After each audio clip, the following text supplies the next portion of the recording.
Imagine the revelation that, beyond your body, there exists a reality much vaster than we can perceive. Sophia had this transformative experience. She witnessed secret refugees, the persecution of Christians, and even a global financial collapse. Amidst these impactful visions, she received a clear message. Jesus sent her back with an urgent mission to fulfill. Now, allow me to share how it all began. My name is Sofia Nascimento. I am 42 years old, and I live in Curitiba, Brazil. I have been a nurse for almost 2 decades and work at the Evangelical Hospital. I grew up in a Catholic family, but 15 years ago, my life took a new direction when I converted to an evangelical church after a spiritual retreat that revolutionized my perception of God. Since then, I have dedicated myself to serving in the health ministry of my church, actively participating in worship services and Bible studies. I never imagined that God would use me in such a surprising way, through an experience as extraordinary as a near-death experience. It was an ordinary Thursday, July 3rd, 2025. After a long 12-hour night shift caring for patients, I was driving home, exhausted. The rain was pouring heavily that morning, making the streets slippery and visibility quite limited. I remember being on BR 277, on my way to the charming neighborhood of Santa Felicidade, when suddenly, a truck lost control on the wet road. The scene unfolded in the blink of an eye. I saw that imposing mass of metal rapidly approaching me. I tried to dodge, but time seemed scarce, and the situation was becoming increasingly desperate. I heard the crash, and then a sharp pain pierced my chest. After that, everything fell silent. What unfolded next was something no medical training could prepare me to understand. Suddenly, I realized I was floating above the accident scene. I watched my car, completely destroyed, crushed between the truck and the guardrail. Doctors were rushing around me, and then, something I will never forget unfolded before my eyes. I saw my own body being pulled from the wreckage. Curiously, I felt no fear. In fact, an inexplicable serenity took over me, as if I were finally freeing myself from a weight I didn't even know I was carrying. I felt myself being pulled upward, as if a gentle and soft force was lifting me. Around me, a tunnel of bright light began to form, but it was not an ordinary light. It was a vibrant, pulsating light, almost as if it had its own life and consciousness. As I moved through that tunnel, a wave of deep and intense love enveloped me, to the point where I felt that if I still had a physical body, tears would have streamed down my face. It was an unconditional, perfect love that seeped into every fiber of my being, healing wounds I didn't even know I carried. When the tunnel finally came to an end, I found myself in a place that is impossible to describe with human words. It was not a physical place like those we know, but a dimension filled with indescribable light and beauty. It was in this stunning setting that I heard for the first time, Jesus was before me, not as the representations we usually see in paintings or movies, but in a way that was infinitely more real and vibrant. Her presence emanated love, power, and majesty in a way that transcended any human experience. And as for her eyes, how can I describe them? They penetrated my soul, knowing every thought, every moment of my life, and yet, they overflowed with a perfect love for me. His face emanated a soft light that did not dazzle but illuminated everything around him. He smiled at me, and even without uttering audible words, his voice echoed within me. "Sophia," he said, "do not fear. You have been brought to this place because there is something significant that needs to be revealed to you. Time is running out, and my people need to be ready." I realized immediately that my presence there was not just about a personal experience, but rather a message that I was meant to convey. Jesus extended his hand towards me, and upon touching it, the environment around us transformed completely. In the blink of an eye, we found ourselves floating above the earth, gazing at it as an astronaut would from space. It was a stunning sight, both beautiful and delicate. "What I am going to share with you," he continued, "concerns the time of tribulation that is approaching. November 2025 will be the milestone that marks the beginning of this period.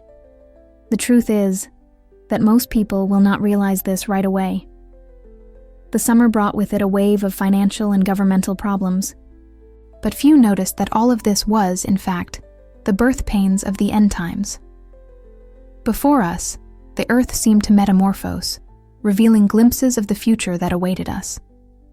I watched, astonished, as computer systems failed in various parts of the world, while banks ceased their operations, as all their records had been irreparably destroyed.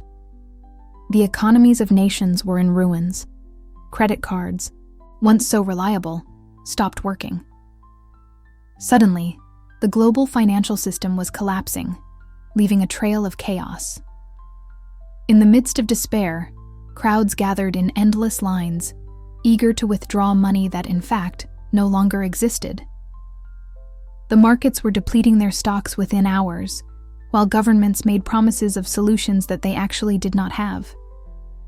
"This is just the beginning," Jesus explained. "After the financial crisis, the persecution of those who believe in me will follow. New laws are about to be approved, making it illegal to gather for worship. Churches that refuse to register with the government will face closure.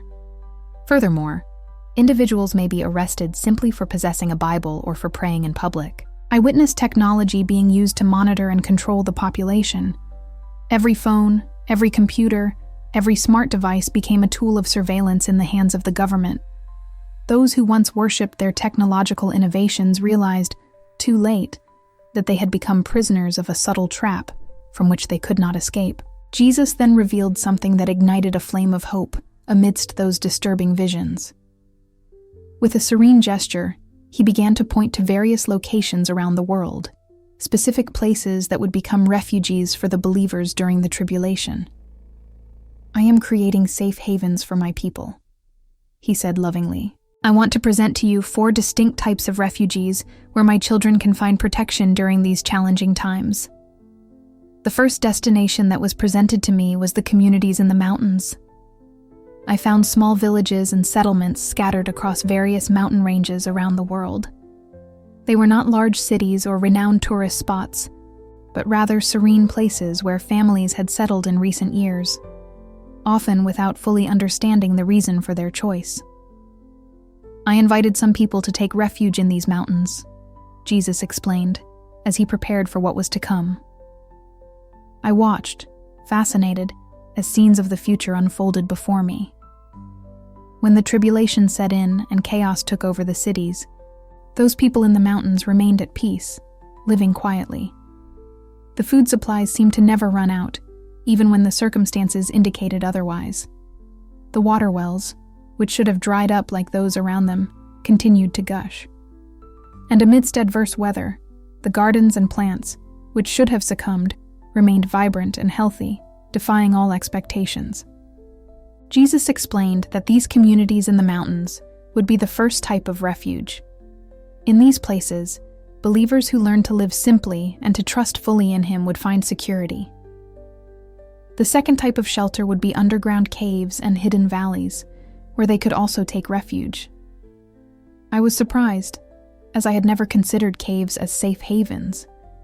However, Jesus revealed to me the impressive systems of natural caves that most people overlook. He explained that these places were prepared a long time ago, waiting for the moment when the faithful would need to protect themselves from persecution. Families began to receive dreams and visions that guided them to these mysterious caves. Some of them had lived nearby their whole lives, but they had never noticed the entrances until God, in His infinite wisdom, opened their eyes. Upon entering, they found vast chambers filled with fresh air and crystal clear water. Contrary to what one might imagine, the place was not dark and terrifying. There was a soft light illuminating the environment, giving a sense of warmth. Those who inhabited these underground refuges lived in total safety, without the need for anything that the outside world could offer. Every day, food appeared before them, like a divine gift. The clothes they wore remained in perfect condition, regardless of how long they wore them. The children had fun, laughing and playing, while the adults praised God with hearts full of joy. It was even possible to see angels walking among them, offering protection and encouragement. The third refuge that Jesus revealed to me was a surprise I could never have imagined. He showed me shopping malls and large retail stores that were completely abandoned. I am referring to those immense buildings that once were hypermarkets or shopping centers, but which, over the years, closed their doors and remained empty, forgotten by time. He told me that he intended to transform those forgotten buildings into true meeting points for his people. When the persecution became unbearable and the faithful could no longer gather in churches, they would be supernaturally guided to those abandoned stores. From the outside, the buildings might appear deserted and shrouded in shadows. However, as I entered, the presence of God became so intense that it was as if a piece of heaven had descended to earth. I watched, fascinated, as believers from all corners arrived at these places, driven by dreams and deep feelings that they could not explain. As they crossed the doors, they were met with a crowd of Christians who were already gathered in fervent worship and prayer. The government, in its relentless pursuit of these clandestine meetings, tried to locate them, but its cameras and tracking devices failed to capture what was truly happening inside. To them, the buildings seemed just empty. However, what impressed me the most was witnessing miracles happening in those places. As soon as they entered, sick people were instantly healed. Those who were possessed by demons found freedom. The hungry encountered tables filled with delicacies, even in the absence of kitchens or restaurants. The building, surprisingly, seemed to expand internally, accommodating many more people than one could imagine.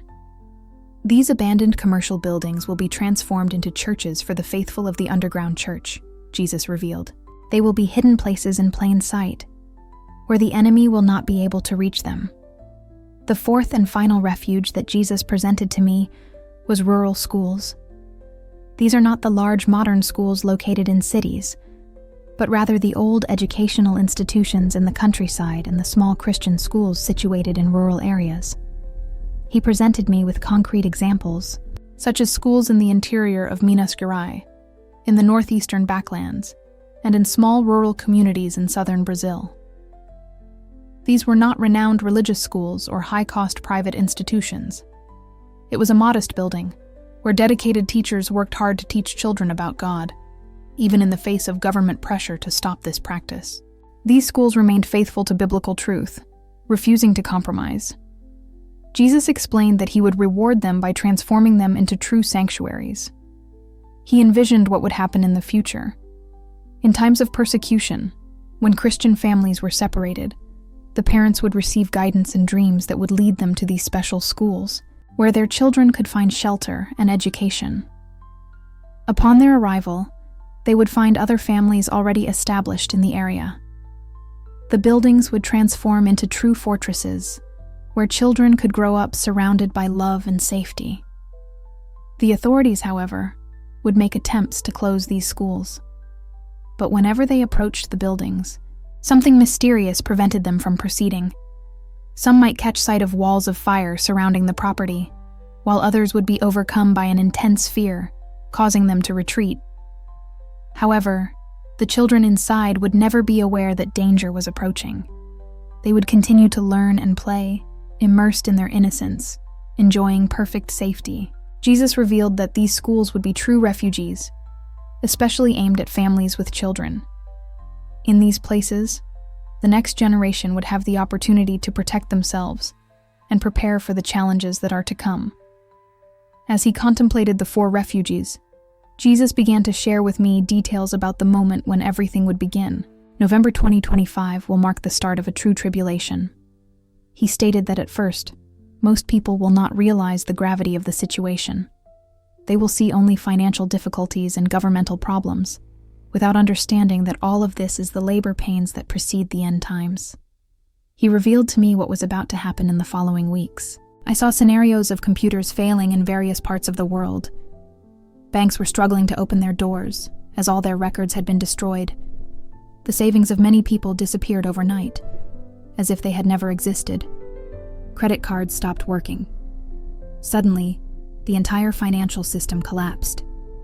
I watched, perplexed, as people succumbed to panic in the cities, forming long lines in search of money that simply did not exist. The stores were running out of food supplies within hours. The government insisted it would resolve the situation, but it seemed to have no idea how to do so.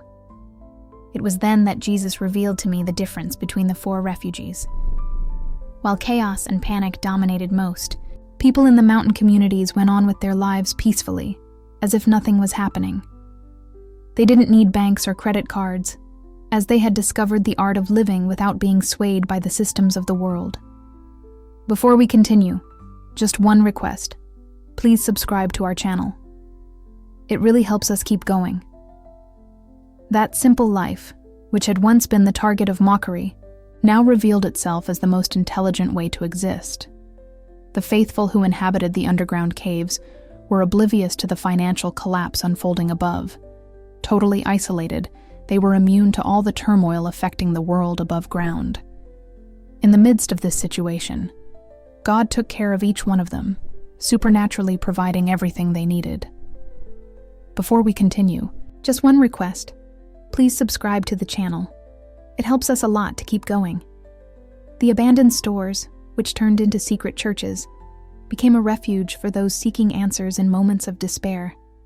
These churches remained open, day and night, offering food and renewing the hope of people who saw their lives crumbling around them. The protected schools continued their serene course, dedicating themselves to teaching the children as if nothing was happening in the world outside. For the parents who managed to take their children to these refugees, there was an indescribable sense of peace, as they knew their little ones were safe. Jesus then revealed to me the second wave of challenges that was approaching, expected to arrive a few months later. He showed me that, after the financial problems, an intense persecution of Christians would ensue. Governments would begin to pass laws that would make it illegal for believers to gather, and churches that refused to register with the authorities would be forced to close their doors. Individuals were incarcerated simply for possessing a Bible or for daring to pray in public. Technology, once seen as an advancement, has turned into an instrument of surveillance and absolute control. Every phone, every computer, and every smart device have become tools of espionage in the hands of the government, monitoring every movement and thought of the population. Those people who once marveled at their technology suddenly found themselves facing an alarming reality. It had transformed into a lethal weapon from which they could not escape. However, there was a glimmer of hope. The 4 refugees remained immune to this threat. The mountain communities, in turn, had always maintained a relationship of distance from technology, living in a more self-sufficient and less vulnerable manner. Thus, they were not being tracked. The underground caves, shrouded in mystery, lacked cell phone and internet signal, which proved to be a true blessing. The churches, hidden in abandoned stores, somehow managed to become invisible to the eyes of surveillance cameras. The protected schools were like fortresses, with guardian angels blocking all electronic signals trying to enter or exit. Amid this scenario of persecution, Jesus revealed to me that believers would face challenging choices. Those who insisted on keeping their lives comfortable would find themselves unable to reach the safe havens. Those who were willing to leave everything behind in their name would be guided supernaturally towards safety. I witnessed some Christians, once rich and successful, lose everything, and, amid that loss, become bitter towards God. Despite being aware of the existence of refuges, many could not receive the spiritual guidance needed to locate them, as their hearts were still tied to their past lives. On the other hand, I observed simple and humble people who easily managed to find these refuges. They had learned to fully trust in God. Thus, when everything collapsed around them, they did not let themselves be shaken. They followed His voice, which guided them directly to safety. What struck me the most was seeing families being separated, a difficult lesson that Jesus taught me. The Vipels managed to reach the refuges, but their adult children were left behind. These young people had distanced themselves from closeness to God, and when the crisis set in, they could not hear His voice, which would guide them toward safety. It was not about God being cruel or showing favoritism. It was, in fact, the natural unfolding of the choices that each one had made over the years. He confided in me that his heart broke at witnessing divided families. However, he could not force anyone to choose him wholeheartedly. Those who prioritized their own comfort instead of surrendering to him, who trusted more in their own wisdom than in his guidance, would ultimately distance themselves from the true security they could find through genuine faith. As the vision unfolded, the tribulation intensified alarmingly. About 9 months after the initial collapse, the situation became unsustainable. True Christians were being relentlessly persecuted. Some were incarcerated, while others lost their lives for refusing to renounce their faith. The scene was terrifying. However, the 4 refugees remained steadfast, shining like beacons of hope in the darkness. The communities in the mountains became completely self-sufficient, sustained by God's miraculous provision. The underground caves were frequented by angelic visitors, who came to bring encouragement to the believers who were in hiding. The churches, set up in abandoned stores, transformed into true centers of supernatural power, where miracles happened. People who had passed away were resurrected, and the sick were healed in the blink of an eye. The protected schools became spaces where the glorious presence of God was so intense that even the unbelievers could perceive it from a distance. He revealed to me that each type of refuge had a special purpose. In the mountainous communities, prayer was an incessant practice. Believers gathered, fervently dedicating themselves to intercede for those who were still lost. The underground caves, true sanctuaries, held genuine worship and protected the Bible, while false religion spread to every corner. The churches set up in abandoned stores became true healing stations, where miracles happened and demonstrated the power of God, even in the face of skeptics. Meanwhile, the schools, sheltered in their spaces, were sanctuaries where children were shaped to carry the faith forward, ensuring that hope and belief would be perpetuated in the future. I saw demonic forces trying to invade these refugees, but their attempts were in vain. Angels, wielding flaming swords, protected each entrance with determination. The presence of God was so intense around each refuge that the demons could not even get close. The most impressive thing, however, was realizing how the faithful of these refuges were sent on special missions. People from the mountain communities, accompanied by angelic protection, traveled to deliver messages to specific individuals that God wished to reach. The members of the underground caves temporarily emerged to rescue other believers. Churches set up in abandoned stores would mobilize healing teams, ready to offer help to those found in the darkest places. Schools would transform into vibrant centers, where God would send dreams and visions to seekers in the surrounding area. As the vision came to an end, Jesus fixed his gaze on me, filled with love and a deep urgency. With a gentle voice, he asked me to keep in memory everything I had witnessed, and to share these revelations with the people. He warned me that many Christians were still not prepared for what was to come. They were comfortable and distracted, not realizing how precious time really was. It was then that he revealed to me that preparations needed to begin immediately. People could not wait until tribulation set in to start building their relationship with him. They urgently needed to learn to hear his voice clearly, to trust him fully, and to love him more than anything else in this world. He revealed to me that not everyone who called themselves Christians would be able to reach these refuges. Only those whose hearts were genuinely surrendered, whose faith had been tested and proven true, and whose love for Jesus surpassed the desire for comfort and security, would be graced with the supernatural guidance necessary to discover these sacred refuges. Then, as abruptly as everything had begun, I felt myself being pulled back. The light that surrounded me started to dissipate. The presence of Jesus withdrew, and I, in the midst of this transition, gasped for air as I returned to my body. When I regained consciousness, I realized that I was lying in a hospital bed. My sister Anna was sitting beside me, her eyes red and swollen from crying so much.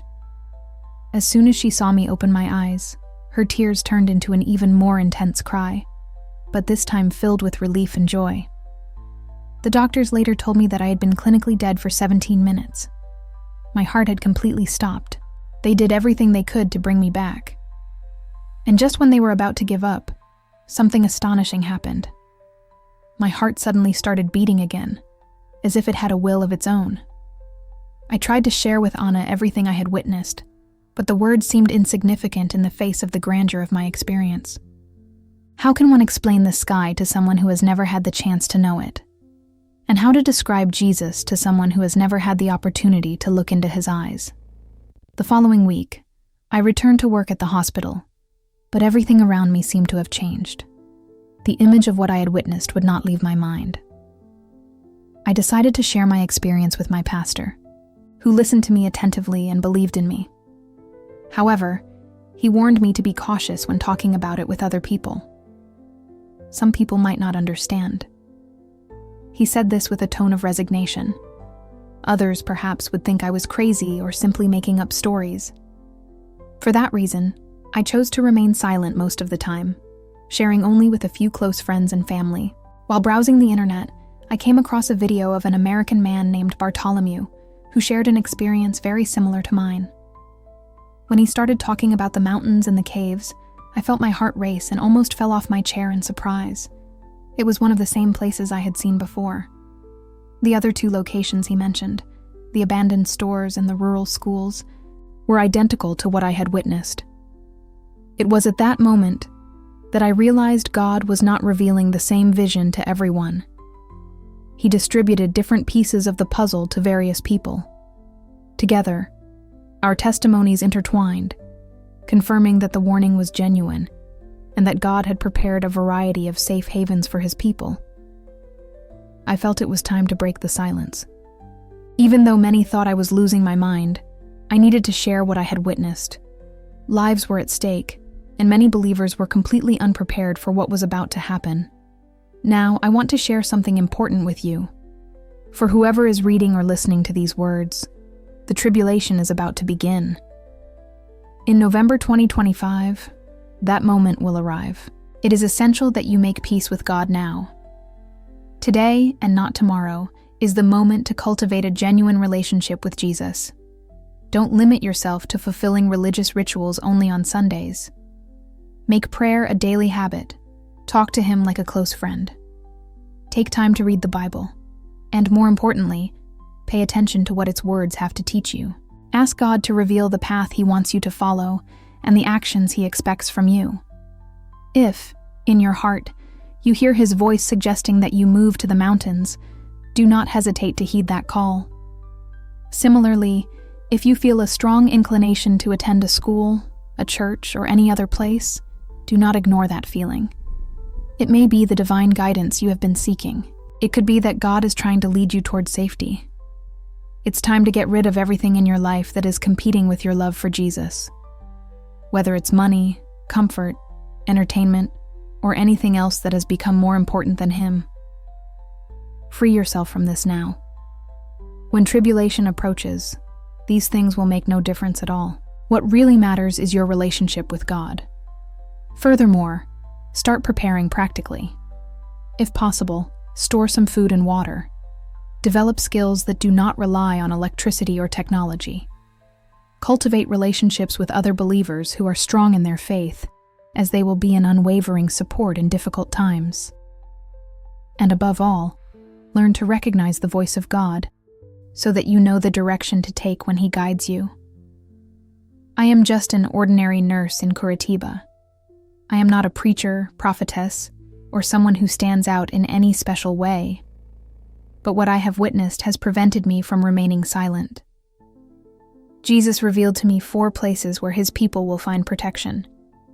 Amid mountainous communities, underground caves, and abandoned stores that have become secret churches, there are also schools safeguarded in rural areas.